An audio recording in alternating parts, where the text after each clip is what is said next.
Anywho, what's up, what's happening, what's going on, welcome back to TV Station, just for anything animation, including TVs and movies as well. I'm your host, Jackson Small. Welcome to Chucky Season 3, Episode 4, Dressed to Kill. I think I've already done enough of a preamble, so let's just go ahead and dive straight into the plot, because it is a slightly more dense one than usual, because this is the big mid-season finale, so let's talk about it. And don't worry, I will talk about this awesome Easter egg reference of these costumes when we get to that scene. So, don't worry, we will get there. Let's start with the plot. The White House's Halloween gala goes on as intended, upon Price's urging to Charlotte. She wishes to have this party to honor her deceased son Joseph, as he loved Halloween.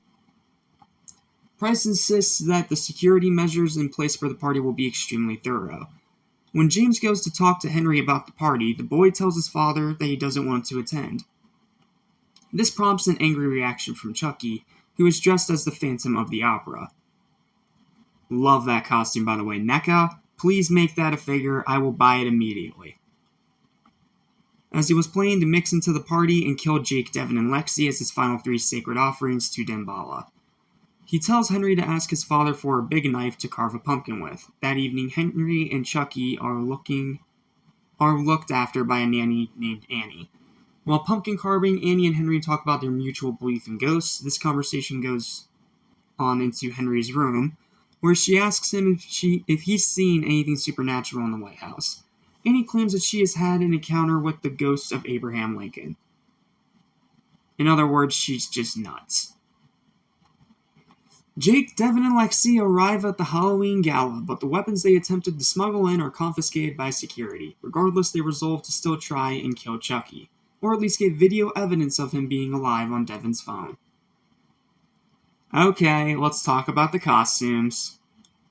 As you guys can see, they are all dressed in good guy uniforms. Lexi as your standard good guy, Devin as the builder good guy, and Jake as a cowboy good guy, which if you don't remember, way back in the original Child's Play, that was the 3 variations that came with the good guy doll. So, awesome Easter egg. Why they decided to wear them in this scene, I don't know, but it's an awesome Easter egg, so I'm willing to give it a pass. Grant introduces the trio to his parents, but James is distracted by a young partygoer dressed exactly like Chucky, wearing a Phantom of the Opera costume. Lexi convinces Grant to allow her, Jake, and Devin into the executive residence. She feigns interest with him, distracting him so Jake and Devin can search for Chucky. However, they are unable to find him, so the trio head back to the party. This leaves Grant irritated, and he feels like he's just being used by Lexi. These feelings are cut short as Henry appears at the party holding Chucky. Suddenly, the power goes out, and when it comes back on, Chucky has disappeared. He is then found by James, who begins to feel uneasy about the doll after picking him up.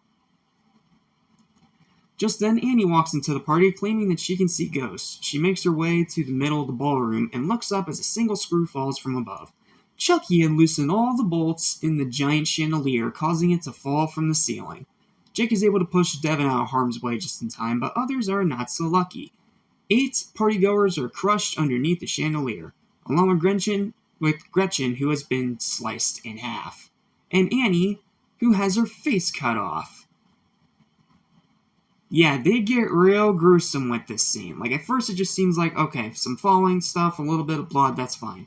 Then they show one of them being cut in half, and then Annie looks like she's fine, she gets up, she's in her Mary Poppins costume, cool, and then her fucking face peels off.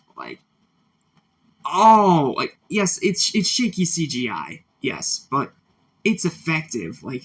It's like, oh, okay, this character's cool. Oh, no, maybe not. Off goes the face. Gruesome shit. I absolutely love it. James and his family are escorted to the executive residence while Jake, Devin, and Lexi look on helplessly. Once he's alone, Chucky performs the ritual chant to Damballa as he has made 13 sacrifices in an evil house.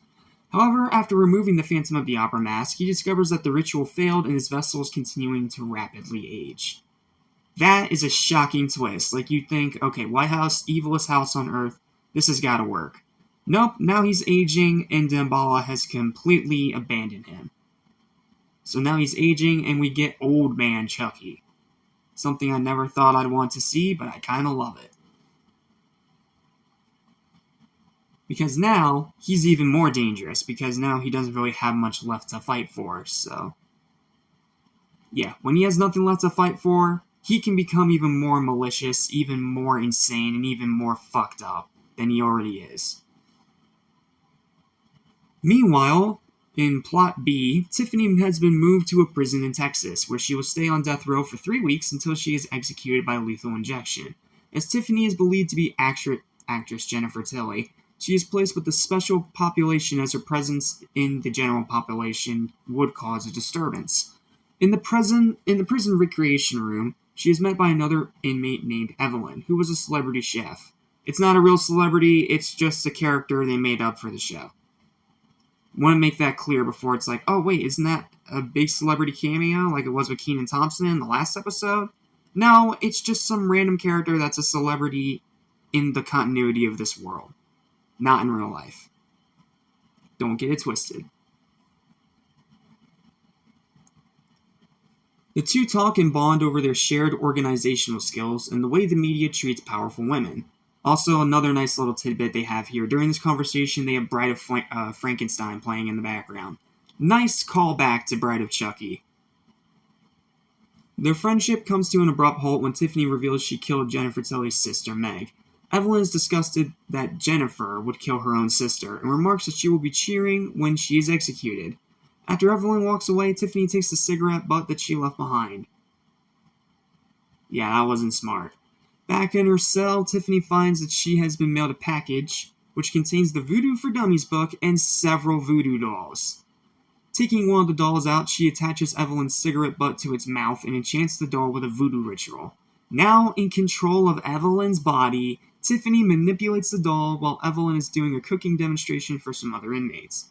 Tiffany forces Evelyn to cut at her own neck, slice her wrists, stab herself in the ass, peel the skin off her fingers, slam her face on a hot grill and against the wall, and then finally dunk her head in a hot pot of boiling oil. She dies as her skin melts off her face. Yeah, it's quickly becoming a fan favorite kill, and I can understand why. Not only is it a nice reintroduction of some of the voodoo aspects that have been missing from this show for a while, and from this franchise for a while when you really think about it. But it's also so creative, so unique, and so fucking brutal. Like, it's a voodoo doll. And once that voodoo doll takes control of you, you're dead. You're fucked. You're gonna get taken out in the most demonic, evil, twisted, sadistic, fucked up, and gruesome way you can possibly imagine. If Evelyn just didn't piss off Tiffany, she would have been fine. But she went that extra mile, the dumbass left her cigarette butt on the table, and it led to her death. I can't say it's my favorite death of the season, because there's so many great kills in this season already so far. But damn, that is creative, that is brutal, and that is a fucking awesome kill. A corrections officer named Erica brings Tiffany her dinner, but not before spitting out her gum into the food. Tiffany then uses this gum to make a voodoo doll for Erica and takes control of her body. She explains to Erica that she needs to acquire personal items from all 6 of the guards standing between her and her freedom, and that she has to complete this task in 3 weeks before she's executed. And that's how they end the episode. Yeah, no joke, that's the end of the episode. Crazy.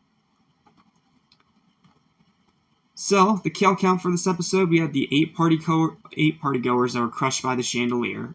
We had Annie getting her face sliced off by that chandelier. We have Gretchen being cut in half by that chandelier. And then we have Evelyn being voodoo controlled by Tiffany into self-mutilation and melting her own face off. Yeah, this is easily the most gory season of the show yet. Like, I know I kind of flipped shit in Season 2 when I saw Father Bryce explode, but my goodness, this is giving that a run for its money.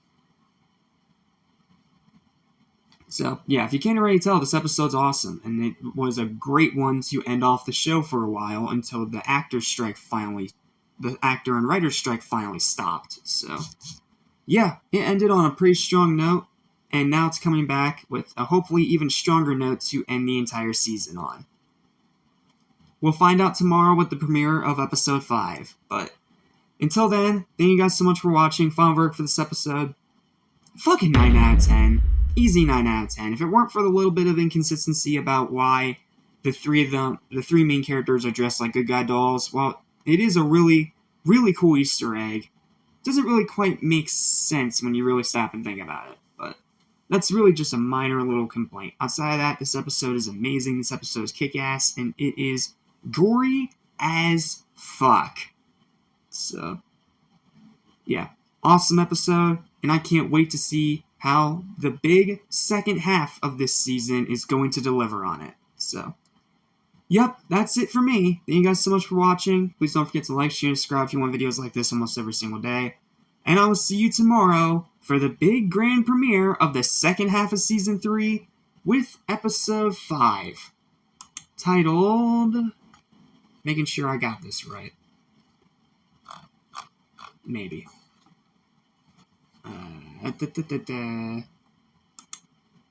Give me 1 minute. There we go. Ah, yes. Death Becomes Her. See you tomorrow for that review. We